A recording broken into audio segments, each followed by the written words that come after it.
Hi കൂട്ടുകാരെ, ഗാന്ധി ജയന്തി ദിനത്തോടനുബന്ധിച്ച് കുട്ടികൾക്ക് എളുപ്പത്തിൽ തയ്യാറാക്കാൻ കഴിയുന്ന ഒരു കുറിപ്പാണ് ഇന്നത്തെ വീഡിയോയിൽ. അപ്പോൾ കൂട്ടുകാർ ചാനൽ സബ്സ്ക്രൈബ് ചെയ്യാൻ മറക്കല്ലേ. നമുക്ക് സമയം കളയാതെ വീഡിയോയിലേക്ക് കടക്കാം. ഇന്ത്യയുടെ രാഷ്ട്രപിതാവാണ് മഹാത്മാഗാന്ധി.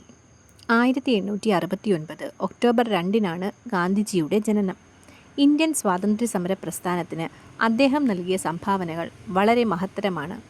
മഹാത്മാ എന്ന പേരിൽ അറിയപ്പെടുന്ന അദ്ദേഹം ജാതി വ്യവസ്ഥയ്ക്കെതിരെ പോരാടുകയും തൊട്ടുകൂടായ്മ ഇല്ലാതാക്കുന്നതിൽ പ്രധാന പങ്ക് വഹിക്കുകയും ചെയ്തു. അഹിംസയിലൂന്നിയ ജീവിതം നയിക്കുക മാത്രമല്ല, അതിൻ്റെ പ്രാധാന്യത്തെക്കുറിച്ച് സംസാരിക്കുകയും ചെയ്തു. മഹാത്മാഗാന്ധിയുടെ വാക്കുകളിലും പ്രവൃത്തികളിലും സമരരീതികളിലും നൂറുകണക്കിനു പേർ ആകൃഷ്ടരാകുകയും 1930 മാർച്ചിൽ നടന്ന ദണ്ഡി യാത്രയിൽ നിരവധി പേർ പങ്കാളികളാവുകയും ചെയ്തു. 1942 അദ്ദേഹം ക്വിറ്റ് ഇന്ത്യ സമരത്തിന് തുടക്കമിട്ടു. അഹിംസാ തത്വചിന്തയുടെ സ്മരണയ്ക്കായി ഐക്യരാഷ്ട്രസഭ ഒക്ടോബർ 2 രാജ്യാന്തര അഹിംസാ ദിനമായി ആചരിക്കാൻ 2007 ജൂൺ 15 തീരുമാനിച്ചു.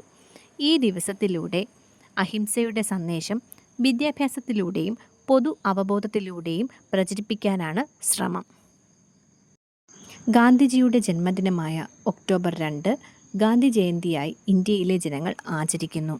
ഈ ദിനത്തിൽ ഗാന്ധിജിയുടെ അഹിംസയിലൂന്നിയ ജീവിതവും അദ്ദേഹത്തിൻ്റെ മഹത് വചനങ്ങളും ഓർമ്മിക്കപ്പെടുന്നു.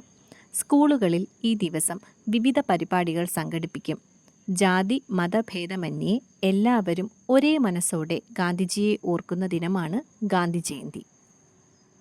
ഏവർക്കും ഗാന്ധി ജയന്തി ദിന ആശംസകൾ.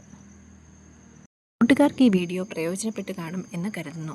അപ്പോൾ മറ്റൊരു വീഡിയോയിലൂടെ കാണാം. Thank you for watching. Like, share and subscribe.